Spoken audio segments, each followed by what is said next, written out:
Welcome to Ethical Edge Insights, Conversations with ChangeMakers, a space for deeply reflective conversations with those shaping our world.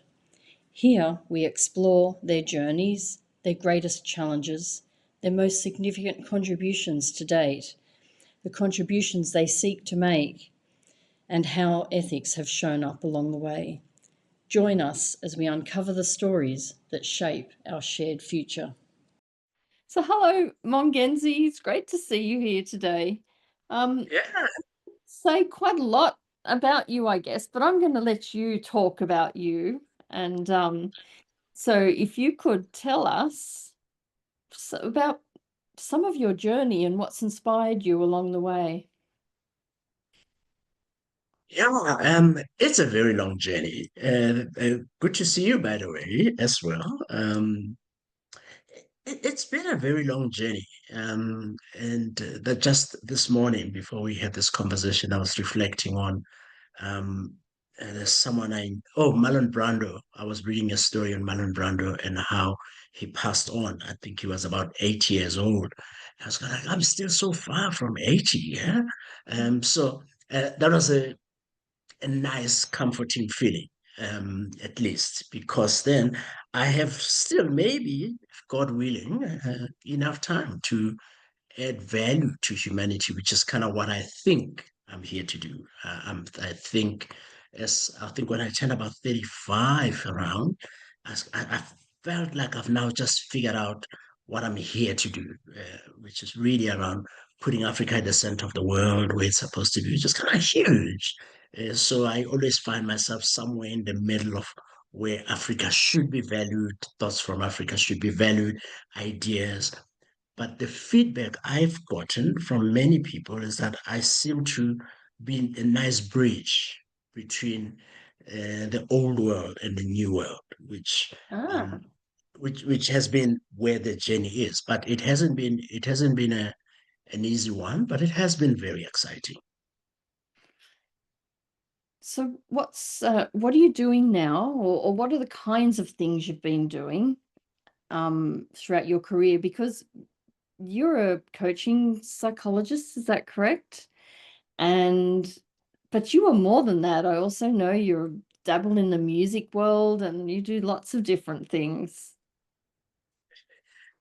Yeah, just this last week, I've had my jazz music. So one of the things I do, I love with all my heart. I think it's really at the core of my spirit. I'm a musician. Um, Before I'm a coach, I'm a musician. Before I'm a coach, I sing, I write music. Nothing you would know about, but they say musicians sing, so regardless of whether people know about it. But one of the things I do is I run a jazz awarding institution for excellence in jazz in my country. So we've just had the ninth year running for this, and it's one of those fantastic feelings that you get when you've done something for your own people. And my own people in this instance would be the musicians and everybody around it. Uh, but at the core of it, I think my work is always around um, helping leaders develop consciousness and accountability, regardless of where they are, whether they are artists. Because I think that's kind of what also I represent is a bridge amongst what people hold separate, right? So one being an artist, but then being an executive where people think, oh, it is so serious. You have to be one or the other. And I think I work quite well with leaders who are executives. And then I think 60-70% of my job is coaching. But I also do leadership development quite a lot across the world in about 45 countries. I think recently named number 19 top coach in the world. And I'm not a coaching psychologist, although I'm trained in psychology. Mhm. I use coaching psychology. So I have a PhD in psychology, but I refused to register in my country because they did not have coaching psychology. So I Mhm. created a category for myself, which I still can't fulfill. anyway until I register as a psychologist in my country, Mm-hmm. and then I will be a coaching psychologist. I don't know what I'm waiting for, but when I found coaching, because I never really always wanted to be a psychologist, I was really much more interested in um, helping people figure out what is it that they have within them that's amazing. And when I found coaching, that became the work I do. So I'm a coach supervisor, and then of course, amongst other things, actor and all of that. But let's stick a lot more with my work is to help leaders develop consciousness and accountability, regardless of what work they do. Yes, but I'm also curious about, you spoke about being the bridge and about how leaders can often be seen as quite serious and almost, you put them in this boxed category of something that doesn't really equate to someone that might jazz out on jazz music or something, right? So I want to know about that bridge in relation to you. Like, how does your music influence the work that you do in the coaching space? Not. In fact, not just the music, just me being a creative Mm-hmm. is a powerful space that sometimes I find differentiates me in getting into spaces because I then don't get stuck in method and approach Mm-hmm. and steps, right? Yep. I can really think. I was sitting with a couple of creatives last week because I trained some storytellers in terms of telling stories, and they were going like, oh, we have to think out of the box. I said, there's no box. Stop thinking about the box. And let's really think a little bit more about who are you? What are you all about? Mm-hmm. And what is it that's coming within you out there? And Mm-hmm. then how does the world receive it and give you back so that there is that feeding? So being a creative, not just music, but just thinking in creation energy terms helps me a lot in getting to do the things that I do. And then, but I think the music itself, what it does is it kind of um, gets me back home spiritually at the center of me when I'm done with Mm-hmm. trying to pull many people off the ledge, and then and then I can come back to myself and go like, ah, what great work I have done. Mm-hmm. And you founded an organization or association. Can you tell us about that? Yeah, well, there's many, but I think for the ABCCP, particularly in relation to this conversation, it was really so I designed what many people don't know, and some people who know kind of sometimes fight me because how dare you claim? I say, but it's there. It was the job I did. So I Mm-hmm. was the right at the beginning of while I was studying my coaching, I was part of the early years of the Coaching and Mentoring Society here. I found that it was working. They had been creating it as a, oh, I want to be a part of this. This sounds amazing. Imagine what we can do with leaders with this coaching thing. And then, but what proved to be a bit disappointing after a while, because Africa is really pretty much at the core of my being as well, just like the music was the idea that how everything I was hearing was a lot more, and nothing against ICF. I think they have done well for the world in terms of what they've put out, but it almost felt everything was westerny, methody, Mm-hmm. precision and all of those things, which nothing wrong with it, but it just didn't feel right. Mm-hmm. So I met Dr. Makhalima, who you might know, and with a couple of colleagues, and said, guys, I see this. This is amazing, but I'm not interested in talking about coaching for the sake of coaching. It's boring. I'm interested in how can coaching help us become a lot more, bring what's best in Africa to the world. Mm-hmm. What is it? What does coaching look like on this continent? Uh, what methods do we have? But while we were talking about coaching, again, talking about the bridge, I was also a management consultant. I've been for many years. So I said, but I've realized that coaching and consulting are two sides of the same coin. So Mm-hmm. we really need to be looking at both instead of just talking about coaching. And then Mm-hmm. coaching psychology came into the picture. I think we spoke a little bit earlier Mm-hmm. that I found that many coaches who are a lot more capable understand what happens within the human and how the human has to do what they have to do. So a brand of coaches that also understand what makes a human being tick and what ticks a human being off is even more useful when method is not working.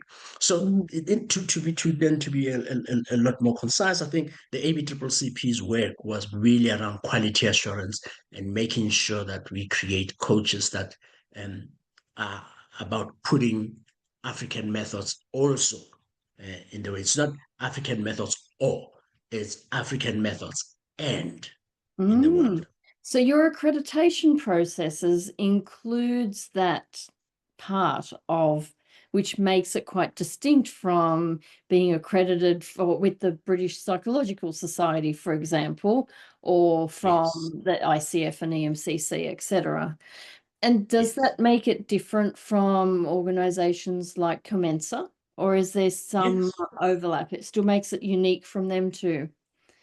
It does. I think so. I designed coaching standards for Comments. I think that's one of the things I actually wanted to say a little earlier. So I designed coaching standards for Comments, and then before I left to Mhm. now go and look for what else is there, because Mhm. when we created standards for Comments, again the issue was it was based a lot on looking outwards. Mhm. Rather than inwards. So with the ABCCP, it was really around what would it look like from a continental perspective. So the accreditation is different, first of all, in that there's no membership. So you can pay for membership. Mhm. You come in, you have to either be a coach, Mhm. which means you come in, you get credential from the start, or otherwise you don't. Yeah, we have Mhm. some people that may come but that have like 10 hours of practice because they know they love coaching, but we need you to show that you have more than just a passing interest in the work that Mhm. we do. So Mhm. while someone, let's say from a Commensa or an ICF, may be a member of the ICF and pay their membership fee, you can't Mhm. pay a membership fee and Yeah. say I'm a member of the ABCCP. You have to already be some kind of a quality assurance. But what also Ah. is different, yeah, and then what also is different is in terms of, course, what I see across the world, and that's probably conversations that we need to have at some point around the differing competencies around uh, how much it takes in terms of every grade of coach to and whether you coach better. Mhm. I don't know if you do. So, so We I don't know, don't. do we? Hey, it's just a fallacy that this is that potentially you are a better coach because you've done a certain number of hours and someone said, "Oh, look, you're coaching really good compared to Yeah. our competencies." Mm. But more than that, because I think it's more than competencies. I'm a competency specialist, and I remember having a nice little debate with someone about give a differentiation in competencies from ACC to MCC to PCC. Yeah. Tell me how they vary, and they Mm. couldn't, and it was okay because my point that I found, and I'm hoping one day I'll find it, is that that's not the competencies that Mhm. change. Unless you go obviously Boyatzis and say your skill becomes better through experience, through application. Mhm. Then what we then measure is a lot more. So the graduation between a basic practitioner coach, established coach, master coach, and chartered coach, which is the four graduations or four designations we have on a coaching side. The difference is how long you've been doing it and how much knowledge you are acquiring Mm-hmm. in terms of doing it. We're hoping it then influences your skill and your application. So when we talk about listening, we're hoping your listening gets intrinsically better every single time you listen. Mm-hmm. And we hope your clients get a lot more attended to when you pay a lot more attention to their Mm-hmm. context as opposed to method. And we feel experience, for example, helps you get better if you are paying attention. That's why also I think what also differentiates the work is that you cannot renew your membership without CPD. So Mm-hmm. we need to know that you actually are learning something, you're Mm-hmm. applying something, you're teaching something. And then finally, I think there's this thing that I think that connected you and I, which is the ethics piece. Because I think that's also a differentiator. The way we talk about ethics, we tend to complicate it so much. Like it gets so messy and gets so academic and all that. And there's a lot of value in that. But I think we don't really think about that. We don't think in that way about values now, do we? And Well, it's that's really the very thing. simple. Yeah, but that's the thing that I've been kind of butting up against a lot in my own work is that people talk about ethics as if it is just about values, Yeah. whose ever values they are. It doesn't matter whether they're mine, yours, the culture, the system. They're just truncating ethics down to values. And I say it's so much more than just values. Yeah. It's quite complex, right?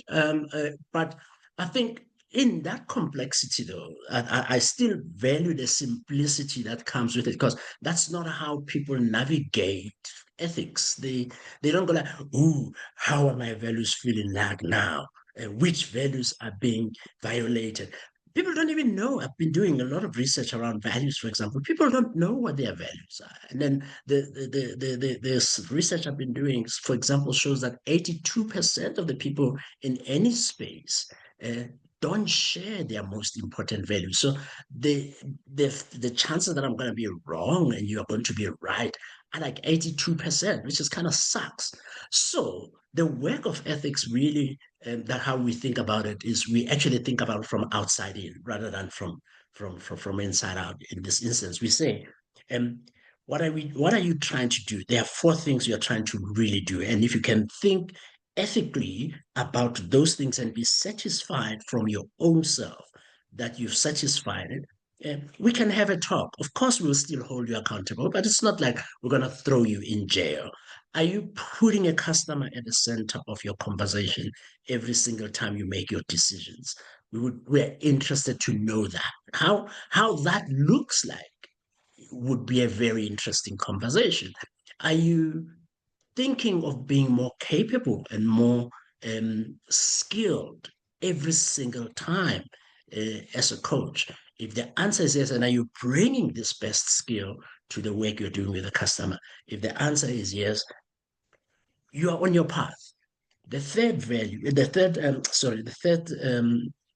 ethical principle that we actually work with is around the results themselves, right? Are you committed to bringing the results and continuously making sure that you get the results that actually are better, not just for you, but also for your client consistently? If the answer is yes, we can talk. And then finally, I think the conversation around integrity, because I think that's one of the big, very interesting things here. Are you congruent between what you believe is true and what you say is true, and continuously act in line with that? And you are happy that, and this is a terrible example, and I will steal from my clients because where I come from, we steal from clients, and it is okay because these are the ethics that all of us in our society account for. Then maybe you are aligned to your society and you are incongruent as far as that is concerned. I'm going to judge you though, but it doesn't make you unethical. It just makes you maybe immoral. but it doesn't make it unethical. So the ethics conversation, we try not to complicate it too much. We try to go to adults and say, you're an adult. We have four non-negotiables that are talking about, think about the customer, think about your skill, think about your results, and think about how congruent you are. And then the rest is a conversation. Well, I'd be very interested to know what you think about the 12 points that I put up on the Coaching Ethics Forum website over the weekend. I've got a whole journal, reflective journal there with 12 points for people to reflect on, which speaks to some of your, well, it covers your 4 points plus some. So I'd be interested to know what you think about that. It's a freebie giveaway for everyone who goes to the forum website. So you now you're teaching, you're coaching, you're training in leadership. And I just want to know, what's something about you that you're really proud of in relation to your work that most people wouldn't know? I think our continent is becoming, or is already, the youngest continent in the world as we speak. It has the youngest population. And in spite of myself, um, I spend a lot more time hanging out with the youth uh, across the continent, and I find myself, even as they annoy me, really giving them attention and really helping guide them into spaces and navigating a very complex world. Because I Mm, found that there are different types of parenting, right? There's blood parenting where you have your own children and you're attached to them in one way or another, and it kind of gets in the way sometimes of getting to do the right thing. But I mm-hmm, find that one of the things I'm really excited about every morning is what impact would I have on some of the young leaders that I'm working with across the continent without fanfare, because I don't need uh, awards and stories and press. It's really just young people that I don't even get paid to do the work for. Sometimes I do, but mm, most of the time I just do it because it is the same. So I think that's one thing I'm very proud of. And I think mm, maybe the second big one, Wendy, and I haven't really thought this question through a lot. There's plenty of stuff, but I like the idea that compared to 10 years ago or 12 years ago, before the ABCCP came into the world, in a sense, mm-hmm, um, there really wasn't as much provocation around coaching across the continent and what we do. We may not have gotten to where we need to get to in terms of integrating and pulling people together, but I like the fact that I'm showing up in forums across the world that really put a different language. I mean, if I think about my colleagues, Dr. Makhalima and Ronel and others who are on the board, we are not making the noise that says, hey, look at us, we are African. And no, no, no, we're showing up in spaces we really need to show up. And we mm, show up in terms of the values that we hope and mm. demonstrate what we feel is important in the world. There's plenty of other things I could say, because I spend a lot more time looking at what am I adding to the world. But I think if I were to pick, those would be the two things that make me feel like, thank you, God. I think I'm okay. Nice. Very nice. And you have done a lot of work, and you've only just really touched on the surface here, though, because you touched on your work at Commensa when it first started as well. So there's much to unpack, but it's nice to know those quiet things that we don't really hear about from our colleagues about what they're proud of. Sometimes, depending on who they are, it can be a piece of research that we don't really know much about, but it's just sitting there humming away, and for whatever reason they really love it and are quite proud of it. in some Mm. fashion. I, Yeah.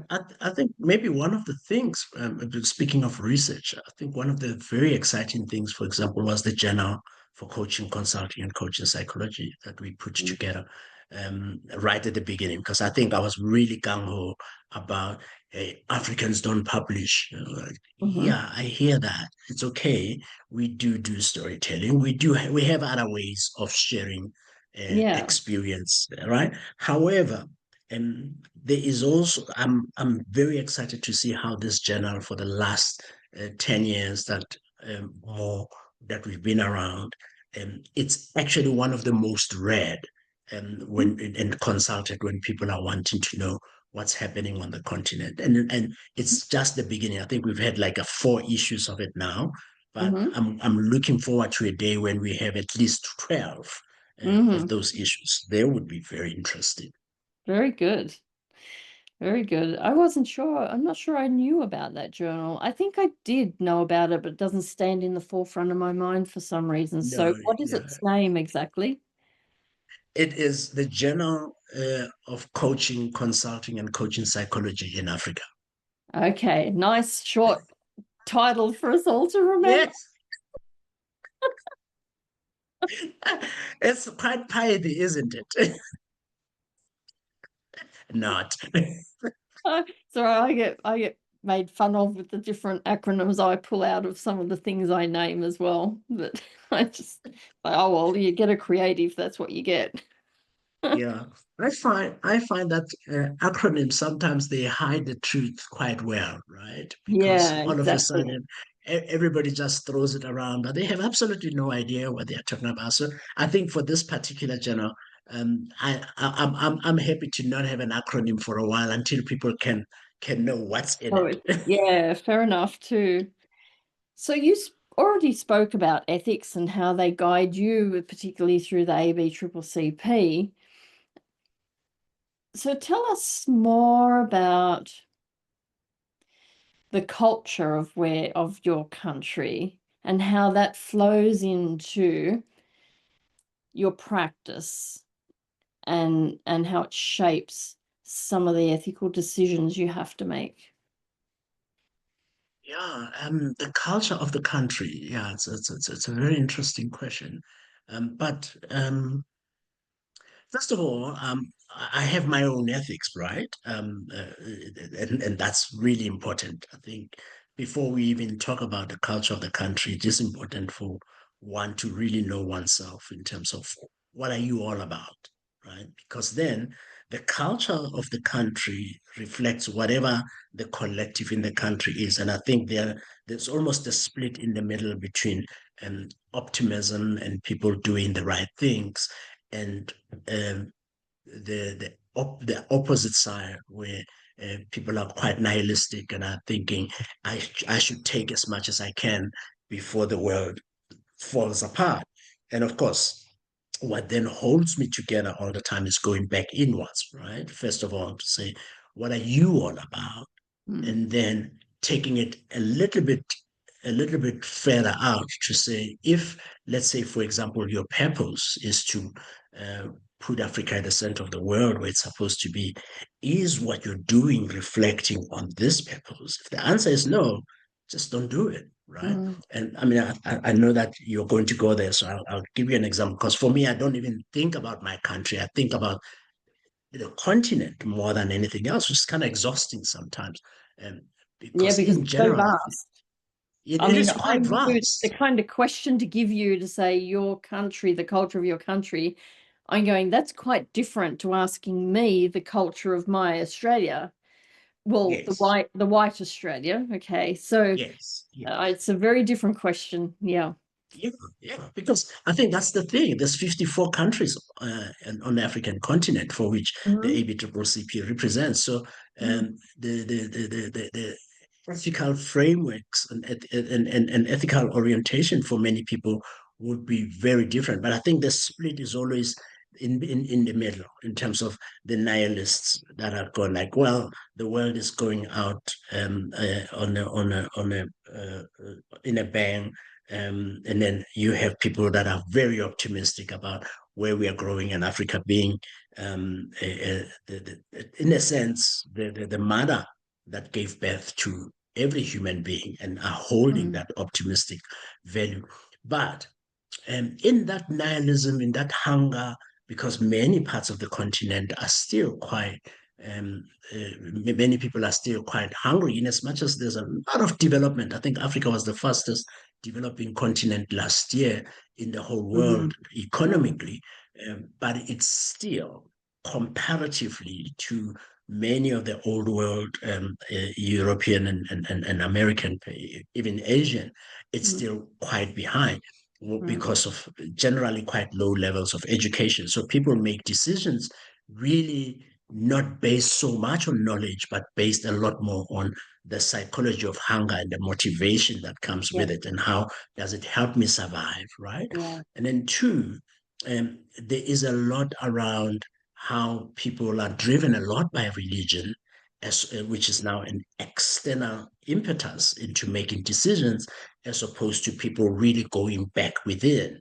in making decisions. So recently, I got into a government. Not recently, I think a few years ago, I got into a government in one of the countries. Let me not mention the country for the purpose of not branding it terribly, because it's not a country; it was just a human.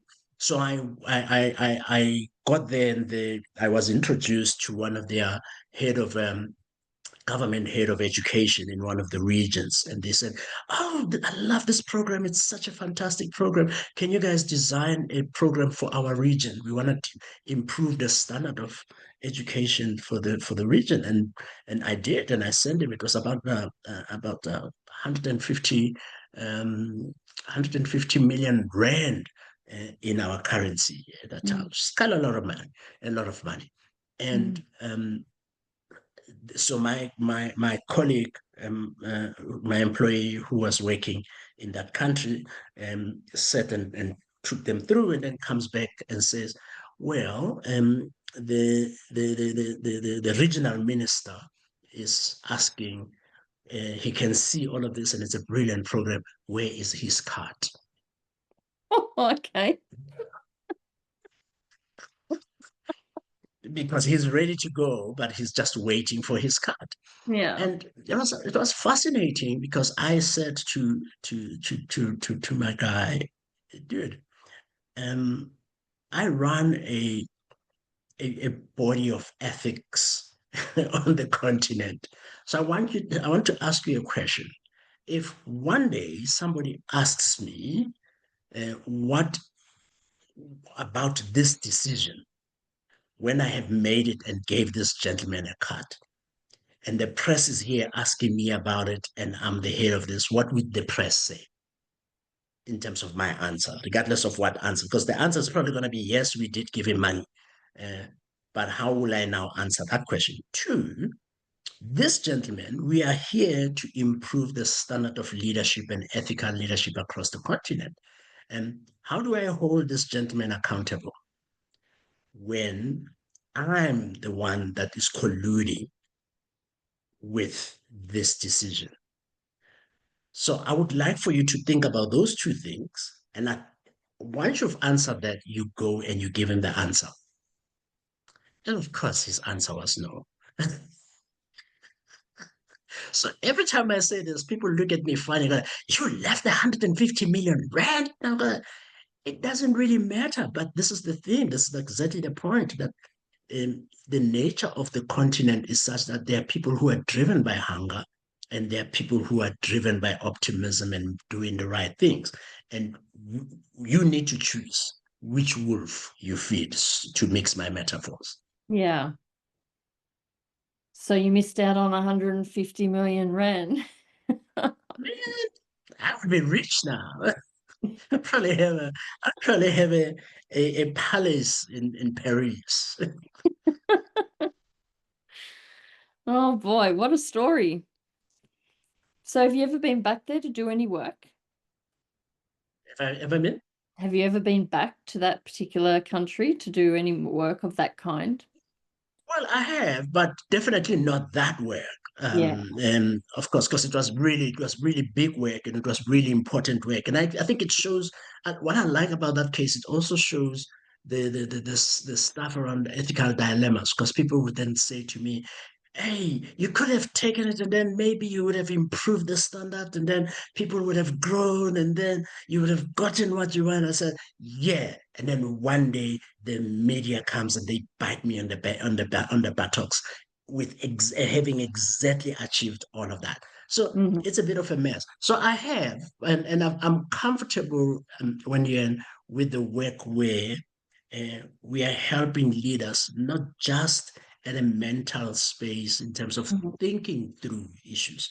It's also around making very difficult decisions that continue to confront you, Hmm. particularly if you're driven by fear, if you're driven by hunger, and if you're driven by lack of knowledge sometimes. Hmm. So do you think those conditions are unique to the African continent, or it's just that there's more of it, perhaps, than other? I don't think there's more of it. I Hmm. think that's actually more a state of the world than not. Hmm. Um, I think we spend a lot more time on PR in many countries that actually do well in terms of their PR for their countries. Yeah. So this is one of the things I'm seeing quite a bit. So we are Mm-hmm. not unique in any way, in any manner to Venezuela, for example. We are no more unique than we are with India. And you mentioned Australia. I think there's a beautiful PR that Australia does um, around values and ethics and all of the stuff that it does. But when you really look deep down, it comes down to the human, right? Hmm. I look at what's happening with America today. Um, Hmm. all the current president has done is just open the curtain to what was always happening, but was kind of putting a lipstick on a pig kind of a thing. But we can see it, and perhaps it's a lot more honest when we can see it than we can't. And you look at what's happening across Europe. There's that split that I'm talking about is actually even more visible there, because when people are unethical, they are really unethical. They really go to town, and they are no longer just driven by hunger, but they are driven now by greed, right?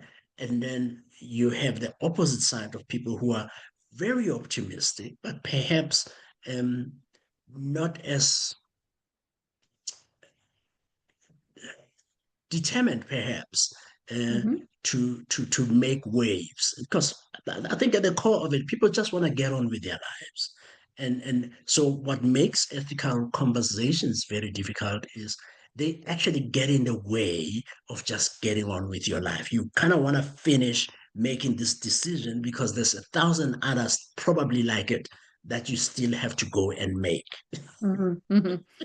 This is true. They're never ending. It's like, give me a break. And Yes. everyone's circumstances kind of throws up the different kind of cases that arise as well to make things Yeah. really complicated. Can I So, layer this yeah. very quickly? And I know we're almost ready to wrap up, but I like the fact where we are now because I think this is probably a good time to have, as coaches and as coaching psychologists, particularly, a very interesting conversation around ethics and leadership, right? Because what's fascinating with this kind of conversation is that the higher you go and the more powerful you become, the more accountable you have, the more visible you become, Yeah. the harder it is to actually make those decisions. And the more of those decisions you have, and the more visible they are, and the higher the chances that you're going to make them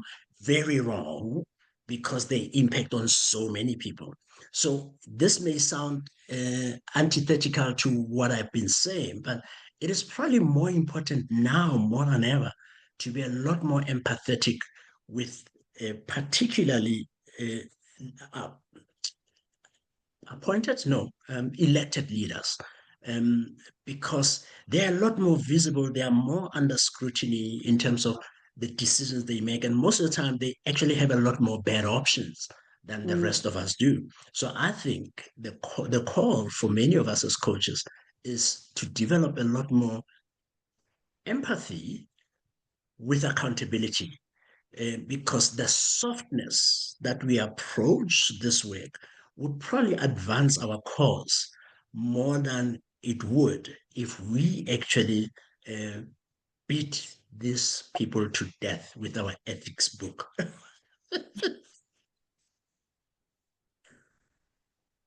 Yeah, I wouldn't think that that's the right way to be coaching when you're like deliberately hitting on the ethics note in a really explicit way. I mean, even just using the word ethics and going, is that Yes, ethical or not ethical? In fact, I don't like using the word ethical or non-ethical because it's so binary, and that doesn't yes, give it justice either. So we're still talking the wrong language when we're doing that. And I think then to talk about these circumstances that arise, which are all ethical, every single one of them. It's not that you come out of nowhere. That everything we do and think of has an ethical element to it, and we have to think about it. We don't have to be using the word ethics to be rummaging through it and discerning what we're going to do. So I think we get a bit caught up in the yeah. whole, let's It, make it it goes back. front and It center. But goes back, right? It yeah, goes back to where we started, right? Because I think it's really how are you being human, yeah, and how are you navigating that mess yeah, exactly. continuously? Yeah. Yeah. And see, that was said without saying the word ethics, which makes it much less scary. Yes. So tell us something that, if you were to be thinking back across your life, what would you hope that would be seen as your legacy, something that you've left for all of us or everyone? I Sure. said for everyone in case, if I said Yeah. Yeah. me, I might not be around. So. Yeah. I think it's already what is being said about me. So, I had a bit of a near-death experience 3 times, and then I think the last one was during COVID in 2021. And I had a conversation with God, my God, right? And as I was thinking I'm dying, and I was like, you know what, dude? Um, my God is a dude, right? I think I think I've done what I came here on earth to do, so I'm okay to go. Mm-hmm, If you're ready for me to go, and mm-hmm, and and I think what's behind the I'm okay to go is the feedback that I'm getting as I navigate the world, where I'm not looking for people saying you're a good guy. I'm looking for people that say you have made me think differently mm-hmm, when you walked through the room, when you walked into the room. mm-hmm, If people can say that he left us thinking a lot differently than we did when he first showed up, I'm mm-hmm, okay. mm-hmm. I like that. You would really like my Ethics Beyond the Code course, I think. Okay. It's extraordinarily developmental, easy access to research and concepts that coaches normally wouldn't delve into, and then make them think about that in relation to themselves. So you're kind of talking the same language there. Mm. So you've kind of spoken on the last question I was going to ask you, and that was around, what does the world need right now? So I'm going to ask you something else. What's a book that you're currently reading? Ooh, what book am I not reading? I mean, you can see I'm actually going and looking at it because it's not very far from me. So I'm trying to actually see what that title is. Uh, Business of Business for Artists and Creatives. There we go. Business for artists and designers, because again the bridge, right? Yeah. So Yeah. I'm continuously bridging. But something that actually just really recently happened, I was coaching a leader in one of the multinationals, a mining firm, And I found myself going back to the book about leadership deception because I had to now kind of remind him of how difficult all of these choices he continuously has to do. And like nobody, probably somebody has it in for you, but that's kind of like the nature of the work. Yeah. So what I like about that institute, what is it called? Give me 2 seconds. It's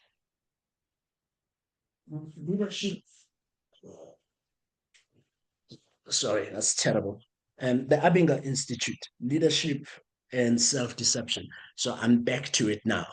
And I like how the conversations that you and I are having now, um, they simplify it so nicely as a conversation around leadership and continuously having to scrutinize yourself, ask a lot more questions, and be a lot more humble about the answers you're getting and just show up. Mm. Well, thank you for showing up here today. I know how busy you are and it can be challenging to get hold of you. So thank you so much for joining me here. My pleasure. My pleasure. Thank you for the questions and thank you.